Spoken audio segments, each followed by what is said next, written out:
I'm Heather Vale. And I'm Dr. Steve G. Jones. And joining us today is Marshall Sylver. Hello. The millionaire maker and the greatest hypnotist of all time. Both of those being trademarked, by the way. And we're in his house. You're at Prosperity Palace. This is the proof. Yeah, gotta love it here. And we are talking, appropriately enough, about subconscious programming of millionaires. Now, Marshall's known as a stage hypnotist, but he also does a lot of personal development work and teaches people how to become millionaires, hence the name Millionaire Maker, of course. You know, it's always funny to me when people mention that I'm a stage hypnotist because I don't really make the distinction. Hypnosis is hypnosis, and whether you're doing it on stage or whether you're doing hypnotherapy or whether I'm working with companies and showing them what kind of company-wide hypnosis they practice, it's all about subconscious reprogramming, getting in there and putting more effective programs down into the subconscious mind so that people really take actions without thinking much.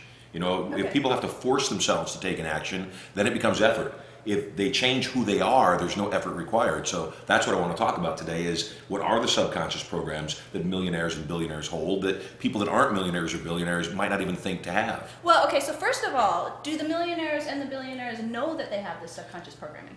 Some of them do, and some of them I'm sure haven't isolated it. Some of them were fortunate enough to grow up as children with those programs being a part of their family. Right, okay. Oftentimes people don't realize that programs that they think were actually really good work against them. I'll give you an example. When I was growing up, I'm one of 10 kids. My beautiful, amazing mom raised us on her own. Wow. And I watched my mom work 3 jobs just to provide for her family. And so while I was growing up, my mom would tell me all the time, Marshall, work hard, get ahead. Well, one of the beliefs that most people have is that if I work hard enough, I'll finally become a millionaire or I'll have financial security. And the fact of the matter is that's just not true. I watched my mom work 3 jobs to provide for her family. I watched her almost kill herself. And in my late teens and early 20s, early work life, I did the same thing. I thought if I just work a little harder, if I sleep a little less and put another hour in, I'll get ahead. Yeah. And the fact of the matter is those that think govern those that labor. If you work hard for your employer and you finish a full day's worth of work in a half a day, I promise you, in the second half of the day, he's going to give you a full day's worth of work to do in the other half of the day. Yeah. So what we do is we program people to work smarter, to take on the programs of a multimillionaire, use those programs, and then when they're using those programs in an effective way, the results are automatic. Wealth is just created. So the trap here is a lot of success teachers, a lot of even wealth mentors will still say, hey, what are you doing, wasting your time watching TV? You need to be working. You need to be spending every hour. People start their own business and they work 12 to 16 hours a day. Sounds like personal experience right now. I did that. Yes, I did that. I have to admit. So how do you get people out of that trap and thinking the proper way? Well, there's a few things that people should focus on. Number one, avoid MWAs. Avoid minimum wage activities. Okay. And that means that you've got to stop cleaning your own house. You've got to stop cooking your own meals. You've got to stop mowing your own lawn because all of those are minimum wage activities. And if you fill up enough of your time with minimum wage activities, you don't have the time to make more money and become a millionaire. Time is the great equalizer for people. It's that one thing that no matter where you are in your life, if you're a laborer, if you're a multi-billionaire, you have the same amount of minutes in every single day. So the distinction comes when people use those minutes differently.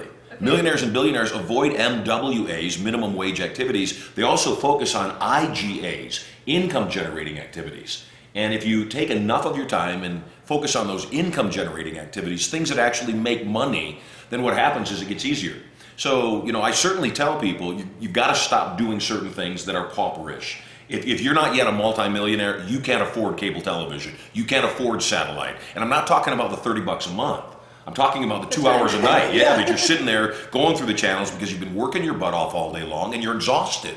And all you want to do is get your brain to slow down, and that's what those 2 hours of hitting the remote are. Get rid of the cable television, lose the distraction for a while, and you're going to find that those extra hours that you have aren't filled with things that don't advance you. They're filled with things that get you ahead. Now, one of the other things you said is that a lot of mentors or success coaches will tell people, why are you watching TV? You need to get to work. That's the other distinction, though, between millionaires and billionaires and what I consider paupers, anybody that's not a millionaire or a billionaire. And that is that we don't work. At least I don't work. Yeah. And most of the very successful people I know, yourselves included, you don't work at all. You do things other people might call work, except you love it. Yeah. And so how can you call it work? So if you love it, you're not working. Absolutely. Yeah. Tiger Woods doesn't work at golf. He golfs because he loves golf. Yeah. Okay. Now, let me ask the question. So I think people might be watching this and saying, yeah, it'd be nice to have someone do this and someone do that. That's what the wealthy people That's not do. what they're saying. What they're saying is easy for you to say rich hypno boy. Yeah, Right, that there too. you go. Yeah. I get it. So here's the distinction. The distinction is when people come to an event I do called Turning Point, one of the things I tell them is that they must get a maid. And I'm guessing there's a couple wives nudging their husbands watching this video right now saying, we're going to his damn seminar. Except you don't have to have a full-time maid. You can get a maid for 2 hours a week, pay them $40, $20 an hour. And in those 2 hours, because that's what they do, they'll clean, they'll organize, they'll do more in 2 hours than you do in 20 hours because it's not your job, it's not what you do, nor is it your focus. So if you only got a maid for 2 hours a week, spent that $40, then what happens is you gain 20 extra hours now that you could be doing other things. Okay. I see how you did that. So that's $4 an hour. You couldn't possibly, you'd have to be brain dead not to be able to find a way to make more than $4 an hour with those extra times. I like it. Okay, that so works. Yep. here's the next question that comes to mind. So I am paying a maid for 2 hours. Mm-hmm. Okay, that's the first mental stumbling block to get over. It's like, oh, now I'm going to actually pay someone to do something that I'm perfectly capable of doing. Well, it's a And better you told us how to question. leverage. It's a better question. The question is, what's the highest and best use of your time? Well, that's what I was going to ask is, okay, once I've freed up this so-called 20 hours that I somehow leveraged out of 2 hours, which is brilliant. I'm that way. Now what am I supposed And to modest. now what am I supposed to be doing with that 20 hours that I've just freed up that you called IGA? What kind of activities make an IGA? Anything that can be translated immediately into money. So in other words, I'm a speaker, I'm a hypnotist, I'm a trainer. An IGA would be me in the process of speaking, training, or entertaining people. Okay. So those things are things that translate into money. If you're watching the video right now and you already have a business, you already have a profession, bottom line is no money is made until something is sold. And so that's the thing is if I had those extra hours, I'd say, okay, what could I sell and to who? What could I sell, meaning what's my product, and where is my target-rich environment? And a target-rich environment is defined as someone who not only would want my products, because it's a waste of time attempting to sell my products to somebody that wouldn't even want them, and then secondly, do they have the money? Because if I'm offering my products up to people that really want them, but they don't have any money, it's still a waste of my time. Right. So the first thing I do is I look for a target-rich environment. There are people watching this video right now that could certainly invest in additional training. I'm sure there's some people that could not, that they're so far down, they need a few legs up, which is why you guys do series like this, is to help people get moving. Right. The bottom line, though, is unless people master the art of irresistible influence, they're dead in the water anyway, no matter how great their product is, unless they can find somebody else that actually knows how to sell. Okay, so we're going to talk about irresistible influence in another section. For now, though, I am really curious about overcoming these mental blocks, these beliefs that we grow up with. I mean, okay, you had one, work hard to get ahead. That's one that I'm sure most people can relate to. Sure. There's also, rich people are greedy. Money is the root of all evil, which is Which is a misquote, by the way. Exactly. And also It's you a have to misquote. work hard to get rich. Like Right. you were talking about earlier. That's Yeah. it's a huge one. But if they think that there's something wrong with rich people, Mm-hmm. that rich people are greedy or that rich people are mean and evil, or like all the movies show us, that sort of Right. thing.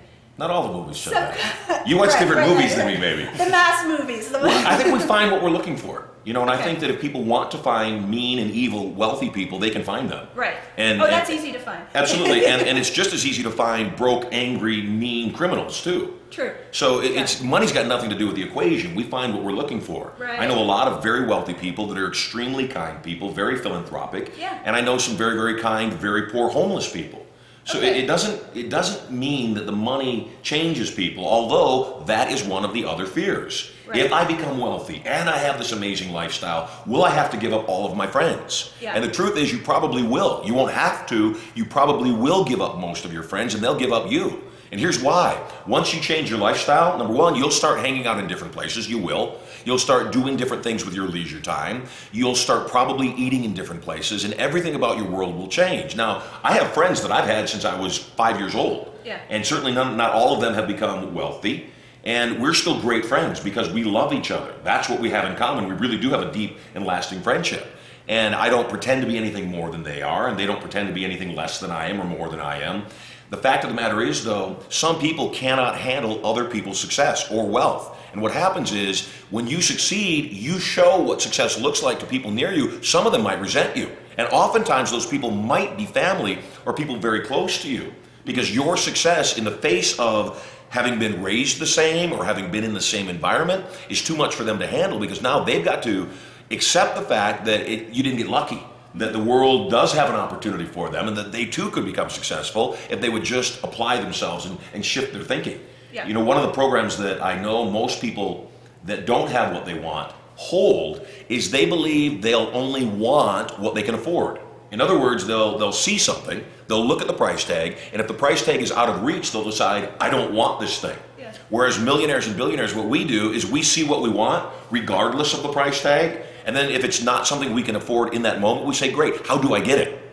The other big distinction in programming that people that do really well financially have, that people that don't have, is we never ask how much does it cost. That's not the first question that occurs to us. Okay. The first question that occurs to us is, how much could it make us?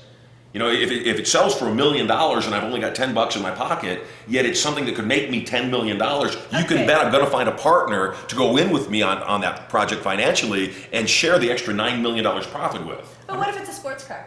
What if it's a sports car? That could have value. I'm reminded of a quote, which is, a fool knows the cost of everything and the value of nothing. Okay. So it has value. Well, that was a good Right. question. So what you just said, what about a sports car?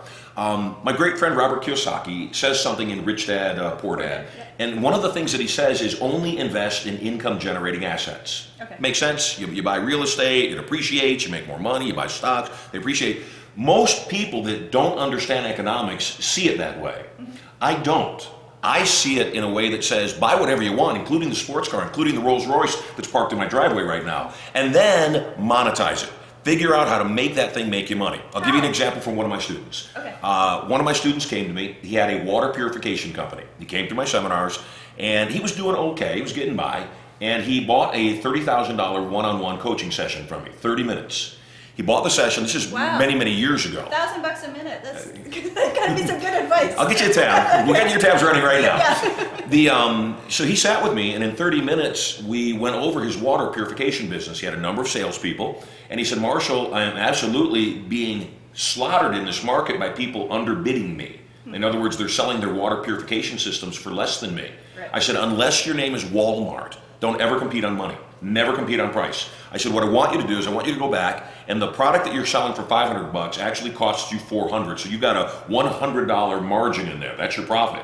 I said, I want you to go out and sell that thing for $1,500, or better still, $2,000. That way your margins are greater, so you don't have to sell as many, number one. Number two, what most people don't realize is that everyone votes with their wallet. And so that customer that would buy the $500 water purification system is voting at that level. Some people won't buy it for $500. They won't even catch their attention because it's too cheap. And on the other side of the spectrum, if it's $2,000, they say it must be good because it costs more. And again, it's not what is, as Steve just said, it's not what something is worth, it's what the value is to each individual. Ultimately, all value is hypnosis. Nobody needs a $400,000 automobile to get from point A to point B. Right. My own opinion used to be any guy that needed a $400,000 automobile to get from point A to point B was making up for a shortcoming elsewhere. That was my belief. A lot of people think that. Until you drive one. And then when you drive one, things change. Yeah. Oliver Wendell Holmes said a mind once expanded cannot contract to its original state. That once you know new knowledge, you can't go back. Well, here's what I believe. A wallet once expanded will never go back to its original state. That once you get used to living a bigger life, you'll want that. And you'll figure out how to stay in that life. Okay. It's the same thing as saying your first million is the most difficult one to make. That once you know you can make $1 million, you can do it again and again because your subconscious mind accepts the fact that wasn't that hard. Why didn't I do this before? And even if you took all the money today on the planet and you divided it evenly amongst all the people, within 5 years, it would be right back in the same hands. Those that squander would keep squandering. Those that attracted and created wealth would attract and create wealth, and it would all be right back in the same hands.